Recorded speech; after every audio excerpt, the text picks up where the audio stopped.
श्री स्वामी समर्थ। तुम्हा सर्वांचं माझ्या चॅनलमध्ये मनापासून स्वागत आहे। तर बघा, आपल्या सर्वांना माहिती आहे की 30 एप्रिल ते 6 मे पर्यंत सप्ताह काळ सुरू होत आहे। स्वामी पुण्यतिथी निमित्त गुरुचरित्र पारायण आपल्याला करायचे आहे। गुरुचरित्र पारायण सप्ताह काळात कसे करायचे, त्याचबरोबर वाचण्याआधी आपल्याला संकल्प कसा करायचा आणि त्याचबरोबर नियम काय, तर याबद्दलची संपूर्ण माहिती मी तुम्हाला आजच्या व्हिडिओमध्ये सांगणार आहे। व्हिडिओ पूर्ण बघा जेणेकरून तुम्हाला संपूर्ण माहिती मिळेल। जर तुम्ही चॅनलवर नवीन असाल तर चॅनलला सबस्क्राइब करायला मात्र विसरू नका आणि व्हिडिओला लाईक करायला मात्र विसरू नका। बघा, सगळ्यात आधी गुरुचरित्र का वाचावे, याचे काय फळ मिळते, तर बघा, पहिली गोष्ट तर म्हणजेच गुरुचरित्र वाचणारी व्यक्तीच ही मुळात खूप भाग्यवान व पुण्यवान असते। तुम्ही कितीही धनवान असा, व्यावसायिक असा, नोकरीला असा, पण पूर्व पुण्याई व गुरु आशीर्वाद असल्याशिवाय मनाचा निश्चय होणे अवघड आहे।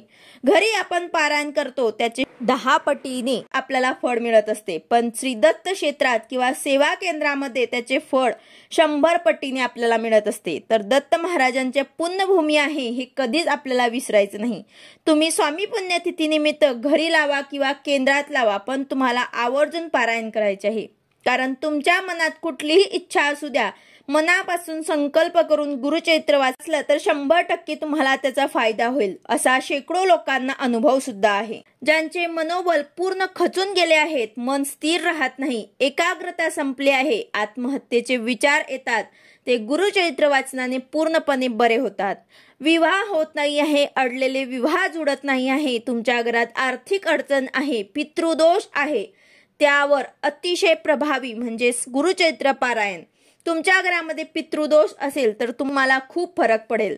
ज्यांना संतती नाही त्यांना संतती होत असते, पती पत्नीमधील भांडणे, वाद विवाद कमी होतात, नातेवाईक गणगोतात, भाऊबंदकीमधील वाद गैरसमज दूर होतात। म्हणून काही झाले तरी वेळ मिळताच पारायणाला बसायची संधी कधी सोडू नका। श्री गुरुचरित्र हा जीवन बदलून टाकणारा ग्रंथ आहे। जीवनात पडणाऱ्या असंख्य प्रश्नांची उत्तरे मिळण्याचा ग्रंथ आहे। स्वतःच्या जीवनात घडणाऱ्या घटनांची उत्तर मिळवण्याचा ठिकाण म्हणजे श्री दत्त महाराजांच्या स्वामी जवळ नेणारा हा ग्रंथ आहे। स्वतःचे आयुष्य बदलायची इच्छा असणाऱ्या सर्वांनी यात सहभागी व्हावा, इतरांना सुद्धा यामध्ये सहभागी करून घ्यावा। तर बघा, 30 एप्रिल ते 6 मे सप्ताहाला प्रारंभ होत आहे। ज्या हातात सप्ताहात गुरुचरित्र ग्रंथाला वाचताना स्पर्श होतो, जो हात सप्ताहात प्रहर सेवेत विना हातात घेतो, स्वामी चरित्र हाताळून पारायण करतो, जपमाळ करतो, सप्ताहात हातात झाडू घेऊन दरबार साफ करतो, त्या हाताला स्वामी महाराज पकडणार म्हणजेच पकडणार। आता ज्यांना शक्य नसेल गुरुचरित्र पारायण करायला, त्यांनी स्वामी चरित्र सारामृत पारायण केले तरी सुद्धा चालेल, कारण गुरुचरित्राचे नियम थोडे कडक असतात। त्यामुळे गुरुचरित्राचे पारायण सर्व नियमांचे पालन करूनच आपल्याला करायचे असते। नियमांचे पालन करून जर तुम्हाला पारायण करणे शक्य असेल तर आवर्जून तुम्हाला गुरुचरित्र पारायण करायचे आहे, किंवा मग तुम्हाला नियम पाळणे शक्य नसेल तर तुम्ही स्वामी चरित्राचे पारायण आवर्जून करायचे आहे। स्वामी चरित्राचे पारायणाचे कोणतेही नियम नाहीत, हे पारायण खूप साध्या आणि सोप्या पद्धतीने करता येते। स्वामी चरित्राचे पारायण देखील आपल्याला 7 दिवसामध्ये करायचे आहे। याचाही लाभ आपल्याला तितकाच मिळत असतो। कोणतीही सेवा करत असताना ती सेवा मनापासून, श्रद्धेने आणि विश्वासाने करायला हवी। जी सेवा आपण मनोभावे करतो ती सेवा आपली कधीही वाया जात नाही, त्याचे फळ आपल्याला मिळतच। आता तुम्हाला गुरुचरित्र पारायण करण्याआधी संकल्प सुद्धा घ्यावा लागेल। तर संकल्प आपल्याला कसा करायचा आहे तर ते मी तुम्हाला सांगते। आधी आपल्याला आपल्या उजव्या हातामध्ये पाणी घ्यायचं आहे, त्यात तांदूळ टाकायचे आहे, फूल असेल तर फूल टाका, संकल्प म्हणायचा आहे। तर आपले गोत्राचा उच्चार आपल्याला करायचा आहे, नंतर आपलं नाव सुद्धा घ्यायचं आहे, त्यानंतर आपला कुठला प्रश्न आहे त्यासाठी आपण गुरुचरित्र पारायण करत आहेत ते आपल्याला म्हणायचं आहे। तर ते अशा प्रकारे की मी कश्यप गोत्रात उत्पन्न हर्षाली नावाची परब्रह्म भगवान श्री स्वामी समर्थ महाराजांना, महाराजांची सेवेकरी, माझ्या घरातील व कुटुंबातील कायिक, वाचिक, मानसिक दारिद्र्य निवारण होऊन क्षेम, स्थैर्य, आयु, आरोग्य, ऐश्वर, अप्राप्त लक्ष्मी प्राप्तीसाठी व प्राप्त लक्ष्मी चिरकाल सुरक्षित राहण्यासाठी, तसेच गुरु, आई वडील यांची भक्ती, सेवा व सानिध्य प्राप्तीसाठी, तसेच घरातील क्लेश, कलह निवारण होऊन घरात, कुटुंबात एकोपा, तसेच अजून काही तुम्हाला म्हणायचे असेल तर ते तुम्हाला इथे म्हणायचं आहे। हे सर्व राहण्यासाठी यथाशक्ती यथाज्ञानेन श्री गुरुचैत्र पारायण करीत आहे। त्यानंतर ते पाणी तुम्हाला जमिनीवर सोडायचे आहे। तर अशा प्रकारे तुम्हाला संकल्प घेऊन पहिल्याच दिवशी तुम्हाला संकल्प घेऊन गुरुचरित्र पारायण वाचनाला सुरुवात करायची आहे। आता गुरुचरित्र पारायण तुम्ही केंद्रात करा किंवा घरी करा, तर तुम्हाला 30 तारखेपासून सुरुवात करायची आहे।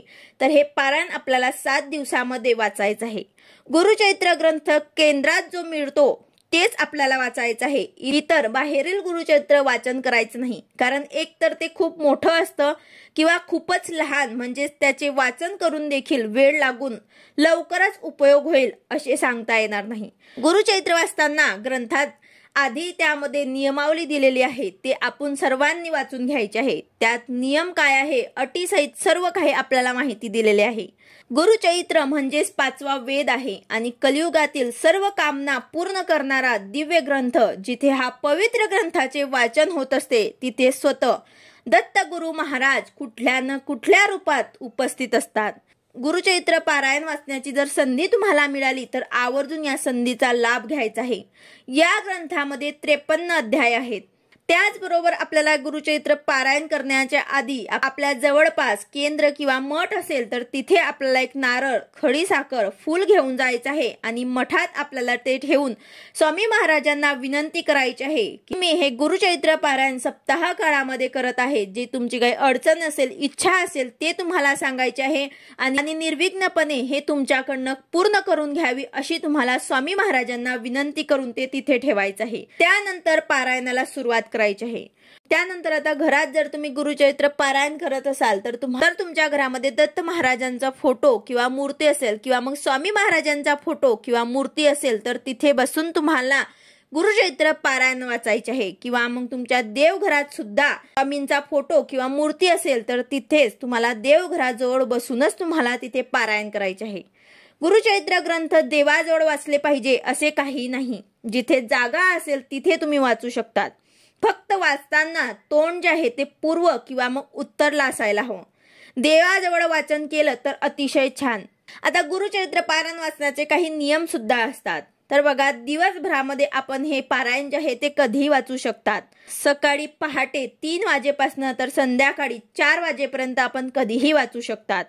फक्त आपल्याला 12 ते 12:30 यामध्ये आपल्याला वाचन जे आहे ते बंद करायचं आहे, कारण ही वेळ दत्त महाराजांच्या भिक्षेची असल्याने त्यावेळेस आपल्याला पारायण वाचन बंद ठेवायचे आहे।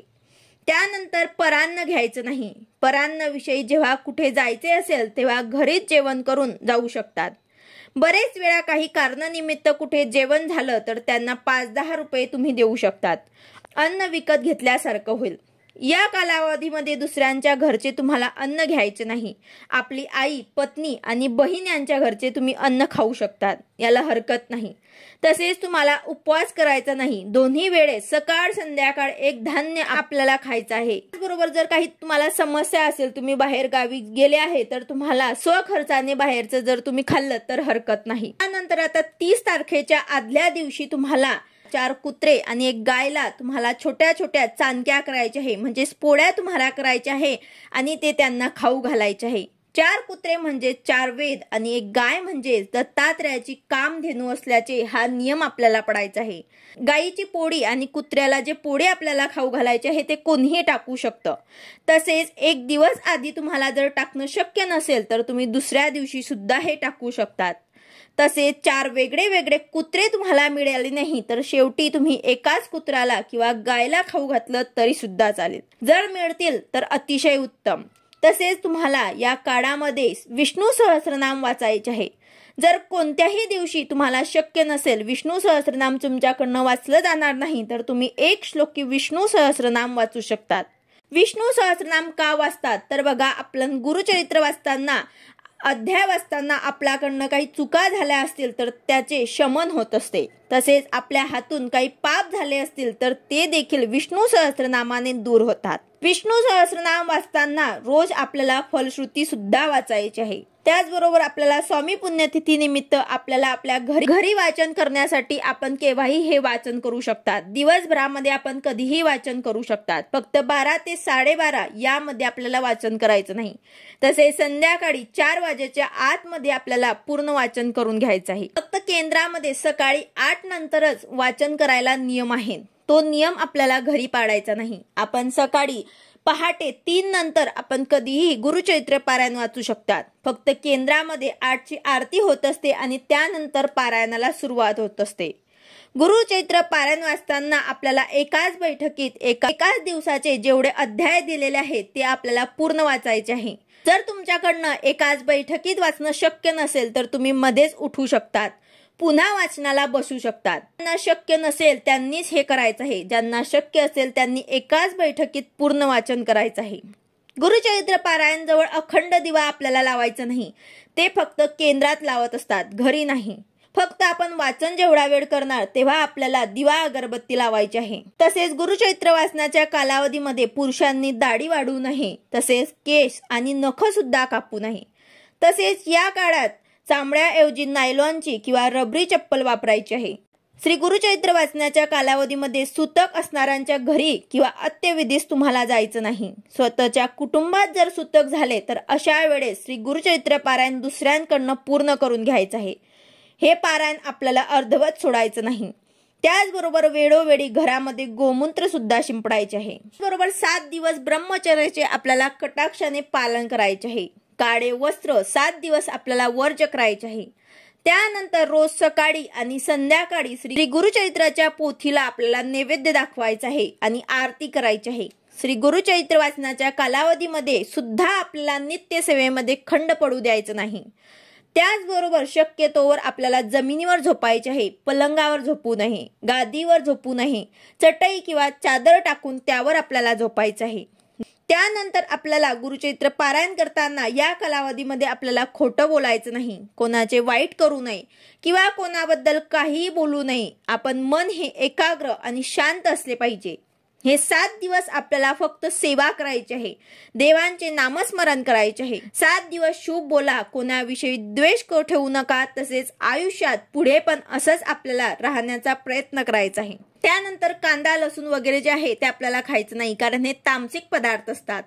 त्यानंतर शक्यतो ऍसिडिटी वाढवणारे कडधान्य डाळ आपल्याला खायचे नाही। सप्ताह काळात हविष्यान्न घ्यायचे आहे। हविष्यान्न म्हणजे दूध, भात, मीठ, तिखट, आंबट, दही, ताक हे सर्व वर्ज करायचं आहे।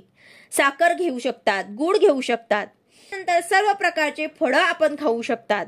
अशा प्रकारे आपल्याला एक धान्य खायचे आहे। गेहूं, बाजरी, तांदूळ यामधनं तुम्हाला एकच, जर तुम्ही गेहूं खाणार असाल तर तुम्ही गेहूंपासनं चपाती, पोळी, पुरी हे सुद्धा तुम्ही खाऊ शकतात।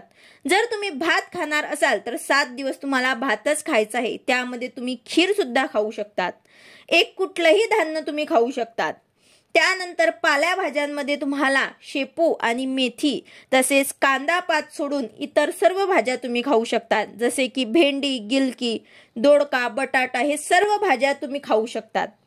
त्यानंतर गाजर, काकडी, सुरण, घेवडा यांची भाजी सुद्धा चालत असते। तसेच सर्व प्रकारचे डाळ, कांदा, लसूण, मैदा, पित्तकारक पदार्थ, वातकारक भाज्या हे सुद्धा आपल्याला वर्ज करायचे आहे। त्याचबरोबर बाहेरील पदार्थ सुद्धा आपल्याला खायचे नाही। त्याचबरोबर आपल्याला वाचन संपेपर्यंत आसन सोडायचं नाही आणि मध्येच कोणाशीही बोलायचं नाही।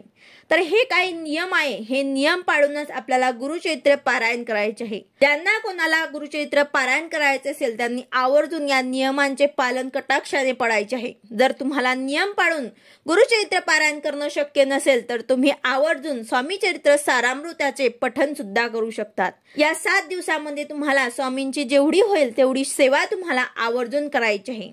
व्हिडिओ आवडला असेल तर लाईक करा, शेअर करा, सबस्क्राईब करा। भेटूया अशाच नवीन व्हिडिओ सोबत। श्री स्वामी समर्थ।